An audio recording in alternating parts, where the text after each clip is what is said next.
അപ്പോൾ എൻ്റെ സുഹൃത്ത് എനിക്ക് നൽകിയ ഒരു ധാരണ അനുസരിച്ച് ഈ മഞ്ചേശ്വരത്ത് കാസർഗോഡ് ജില്ലയുടെ വടക്കൻ ഭാഗങ്ങളിൽ SDPIക്കാരും ലീഗുകാരും തമ്മിൽ ബദ്ധശത്രുക്കളാണ്.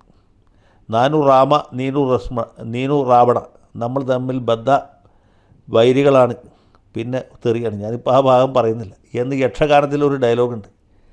ആ ഡയലോഗ് അവിടെ ഈ ലീഗും SDPIയും തമ്മിലും തുല്യ നിലയിൽ പ്രാവർത്തികമാണ്. അപ്പോൾ അങ്ങനെ ഒരു സാഹചര്യം മഞ്ചേശ്വരത്ത് നിലനിൽക്കുന്നു, അല്ലെങ്കിൽ അത്യുത്തര കേരളത്തിൽ നിലനിൽക്കുന്നു. ലീഗിൻ്റെ പ്രധാന ശത്രു SDPI ആണ്. SDPIയുടെ കാണപ്പെട്ട ഏറ്റവും വലിയ ശത്രു ലീഗുമാണ്. ഈ കഴിഞ്ഞ പഞ്ചായത്ത് മുനിസിപ്പാലിറ്റി തെരഞ്ഞെടുപ്പുകളിൽ SDPIയുടെ സ്ഥാനാർത്ഥികളെയൊക്കെ ലീഗുകാർ നമ്പറിട്ട് അടിച്ച് തോൽപ്പിച്ചു. അവരെ ദയനീയമായിട്ട് തോൽപ്പിച്ചു. കാരണം ലീഗ് ഒരു വലിയ പാർട്ടിയും SDPI ചെറിയ പാർട്ടിയുമാണ്. അപ്പോൾ ഈ ചെറിയ പാർട്ടിക്ക് സ്ഥാനാർത്ഥികൾ ജയിക്കണമെങ്കിൽ മറ്റ് ചില പാർട്ടികളുടെ എന്തെങ്കിലും ചെറിയ സഹായമൊക്കെ കിട്ടും. അങ്ങനെ യാതൊരു സഹായവും കിട്ടാത്ത അവസ്ഥയിലാക്കി SDPIയെ ദയനീയമായിട്ട് തോൽപ്പിച്ചാരാണ് ലീഗുകാരാണ്. അങ്ങനെ ലീഗ് SDPIയും തമ്മിൽ വലിയ പക നിലനിൽക്കുന്ന സ്ഥലമാണ്.